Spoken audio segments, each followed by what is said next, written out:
السلام علیکم ورحمۃ اللہ وبرکاتہ۔ میرے پیارے آقا علیہ الصلوۃ والتسلیم کے پیارے دیوانوں، خاتون جنت حضرت فاطمۃ الزہرا رضی اللہ تعالی عنہا کی کنیزوں، تذکرۃ الانبیاء کے درس نمبر 133 میں آپ تمام کا استقبال ہے۔ ہم سن رہے ہیں اللہ کے نبی سیدنا زکریا علیہ السلام، سیدنا یحییٰ علیہ السلام اور سیدنا عیسیٰ علیہ السلام کی سوانح۔ ہم پچھلے 3 درس سے اللہ کے پیارے محبوب صلی اللہ علیہ وسلم کی ختم نبوت کے تعلق سے سماعت کر رہے ہیں، جس میں ہم نے قرآن و حدیث کی روشنی میں حضور اکرم صلی اللہ علیہ وسلم کی ختم نبوت کے دلائل سماعت کیے، اور ساتھ ہی ہم حضور اکرم صلی اللہ علیہ وسلم کی ختم نبوت کے تعلق سے عقلی دلائل سن رہے ہیں۔ آج کے درس میں انشاءاللہ حضور اکرم صلی اللہ علیہ وسلم کی ختم نبوت کے تعلق سے مزید کچھ عقلی دلائل سماعت کریں گے، لیکن آئیے اس سے پہلے حصول برکت کے لیے اللہ کے پیارے محبوب صلی اللہ علیہ وسلم کی بارگاہ میں درود و سلام کا نذرانہ پیش کر لیں۔ الصلاۃ والسلام علیک یا رسول اللہ، الصلاۃ والسلام علیک یا حبیب اللہ، الصلاۃ والسلام علیک یا نبی اللہ، وعلی آلک واصحابک یا نور اللہ، صلی اللہ تعالی علیہ وسلم۔ اللہ تعالی جس نے اپنے محبوب صلی اللہ علیہ وسلم کو اپنا رسول بنایا اور پھر اس کی ذات پاک پر نبوت کا سلسلہ ختم کر دیا، وہ ہر چیز کو اچھی طرح سے جانتا ہے۔ دنیا کے حالات ہزاروں پلٹے کھائیں، معاشی اور سیاسی میدانوں میں کتنے ہی انقلاب کیوں نہ برپا ہوں، ہر قوم کے لیے ہر زمانے میں فلاح دارین کا راستہ دکھانے کے لیے اب کسی دوسرے نبی کی ضرورت نہیں۔ یوں نہیں کہ سلسلہ نبویہ بند کرنے کا فیصلہ کسی ایسی ہستی نے کیا ہو جو آنے والے حالات سے بے خبر ہے، مختلف قوموں اور ملکوں کی ضرورتوں سے ناواقف ہے، بلکہ یہ فیصلہ اس ذات والا صفات کا ہے جو کائنات کی ہر چیز سے واقف ہے اور ان تمام امور سے بھی باخبر ہے جن پر عام انسانیت کی فلاح و بقا کا انحصار ہے۔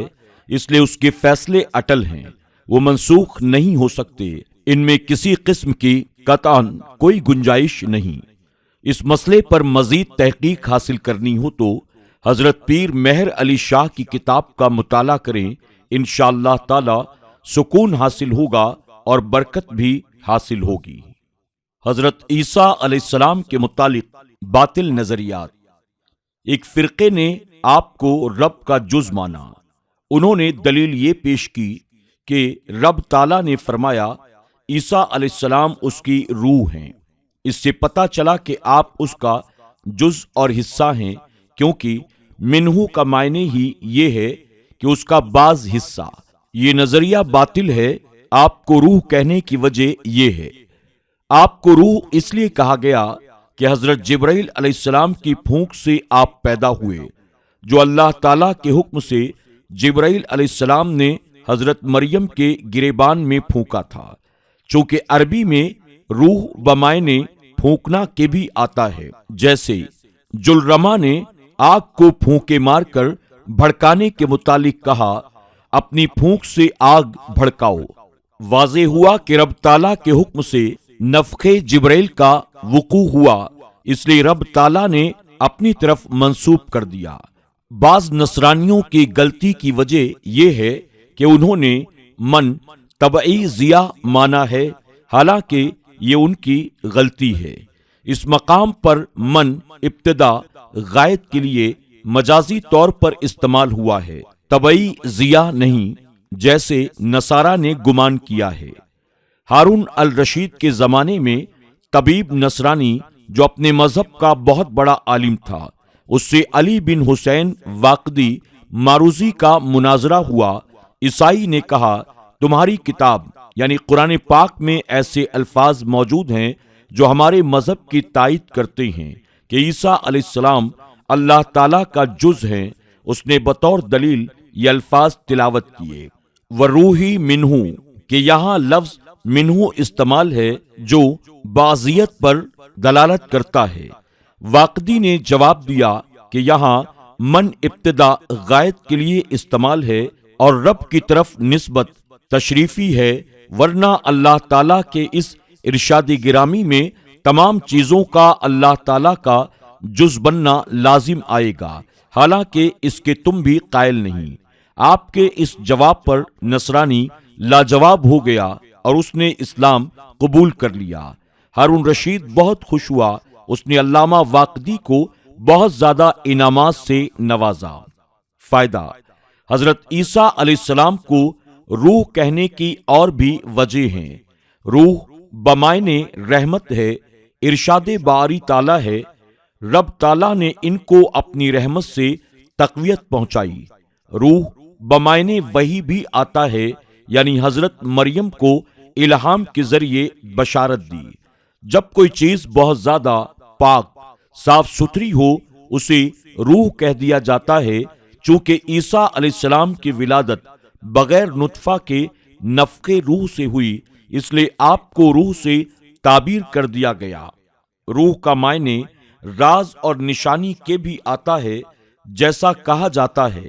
اس مسئلے کا راز اس طرح ہے، عیسیٰ علیہ السلام بھی اللہ تعالیٰ کے رازوں میں سے ایک راز اور اللہ تعالیٰ کی نشانیوں میں سے ایک نشانی ہیں، اس لیے آپ کو روح اللہ کہا گیا ہے۔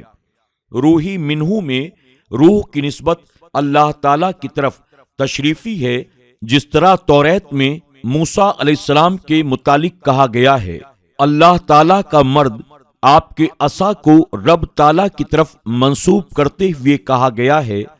کذب اللہ، اللہ تعالیٰ کی ٹہنی اور شیمل کو کہا گیا ہے۔ اللہ تعالیٰ کا گھر، ان تمام الفاظ میں اضافت تشریف پائی گئی ہے۔ تثلیث کے قائلین: نصارہ تثلیث کی قائل ہیں۔ رب تعالیٰ نے ارشاد فرمایا، یہ نہ کہو کہ تین خدا ہیں۔